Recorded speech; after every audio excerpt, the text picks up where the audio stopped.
Breaking చూస్తున్నాం. తమిళనాడులో పాలారు జల వివాదం ముదురుతోంది. కుప్పం పర్యటనలో ఆంధ్రప్రదేశ్ సీఎం జగన్ వ్యాఖ్యలపై తమిళనాడు రైతు సంఘం మండిపడుతోంది.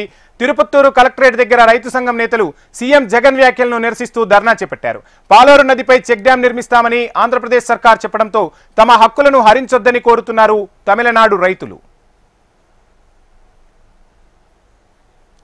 ఇదిలా ఉంటే ఇప్పటికే ఆంధ్రప్రదేశ్ పాలారు నదిపై 22 చెక్ డ్యాంలు నిర్మించిందని, మరో చెక్ డ్యాం నిర్మిస్తే తమ రైతులకు ఇబ్బందులు ఎదురవుతాయని తమిళనాడు రైతు సంఘం నేతలు చెబుతున్నారు. కర్ణాటక, ఆంధ్రప్రదేశ్ కంటే పాలారు నది తమ రాష్ట్రంలోనే అధికంగా ప్రవహిస్తోందని, తిరుపత్తూరు, వెల్లూరు, రాణిపేట జిల్లాలకు పాలారు నది జీవనాధారమని అంటున్నారు. ఏపీ చెక్ డ్యాం నిర్మిస్తే తమకు కరువు బారిన పడే ప్రమాదం ఉందంటున్నారు. చెక్ డ్యాం కట్టాలని ఆంధ్రప్రదేశ్ చూస్తే తమ ఆందోళనలు మరింత ఉధృతం చేస్తామని హెచ్చరిస్తున్నారు తమిళనాడు రైతులు.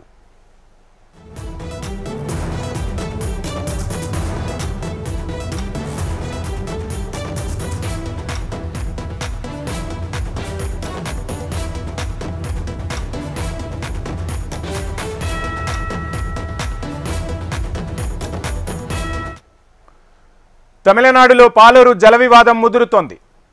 ఆంధ్రప్రదేశ్ సీఎం జగన్ కుప్పం పర్యటనలో చేసిన వ్యాఖ్యలపై తమిళనాడు రైతు సంఘం మండిపడుతోంది. తిరుపత్తూరు కలెక్టరేట్ దగ్గర రైతు సంఘం నేతలు సీఎం జగన్ వ్యాఖ్యలను నిరసిస్తూ ధర్నా చేపట్టారు. పాలారు నదిపై చెక్ డ్యాం నిర్మిస్తామని ఏపీ సర్కార్ చెప్పడంతో తమ హక్కులను హరించొద్దని కోరుతున్నారు అక్కడి రైతులు. ఇక ఇప్పటికే ఏపీ పాలారు నదిపై 22 చెక్ డ్యాంలు నిర్మించిందని, మరో చెక్ డ్యాం నిర్మిస్తే తమ రైతులకు ఇబ్బందులు తప్పవని తమిళనాడు రైతు సంఘం నేతలు అంటున్నారు. కర్ణాటక, ఆంధ్రప్రదేశ్ కంటే పాలారు నది తమ రాష్ట్రంలోనే అధికంగా ప్రవహిస్తుందని, తిరుపత్తూరు, వెల్లూరు, రాణిపేట జిల్లాలకు పాలారు నది జీవనాధారమని అంటున్నారు. ఏపీ చెక్ డ్యాం నిర్మిస్తే తమకు కరువు బారిన పడతామంటున్నారు. చెక్ డ్యాం కట్టాలని ఆంధ్రప్రదేశ్ చూస్తే తమ ఆందోళనలు మరింత ఉధృతం చేస్తామని హెచ్చరిస్తున్నారు తమిళనాడు నేతలు.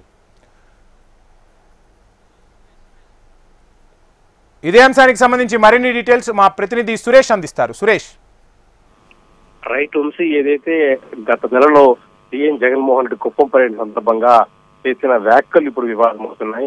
తమిళనాడులోని పాలేరు జల వివాదంగా దీని కేంద్ర బిందువు అయింది. అక్కడున్న తిరుపత్తూరు కలెక్టరేట్ వద్ద తమిళనాడు రైతులు ఆందోళన చేస్తున్నారు. అక్కడ కుప్పం సరిహద్దు ప్రాంతం, మరొక కర్ణాటక, తమిళనాడు 3 సరిహద్దు ప్రాంతం కావడంతో ఆనకట్ట నిర్మిస్తే తమిళనాడులోకి వాటర్ రాదని, దీంతో రైతులు ఒకసారిగా తిరుపత్తూరు కలెక్టర్ వద్ద చేరుకొని న్యాయం చేయాలంటూ తమిళ్లో పెద్ద పెద్ద అక్షరాలతో ఫ్లెక్సీలు పట్టుకొని ధర్నా నిర్వహిస్తున్నారు. అలాంటి ఆనకట్ట నిర్వహిస్తే తమ ఊర్లోకి అన్యాయం జరుగుతుంది, రైతు పొలాల్లోకి నీళ్లు రావని చెప్పి వాళ్ళు ఆందోళన వ్యక్తం చేస్తూ చర్చనీయాంశంగా మారింది.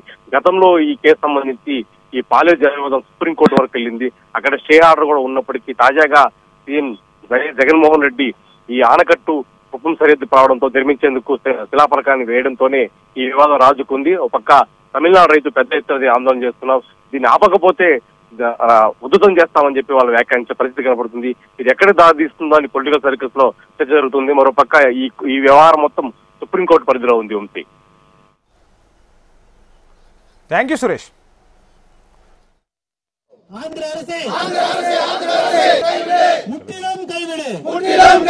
தமிழக விவசாயிகளின் உரிமையை பறிக்கும் தமிழக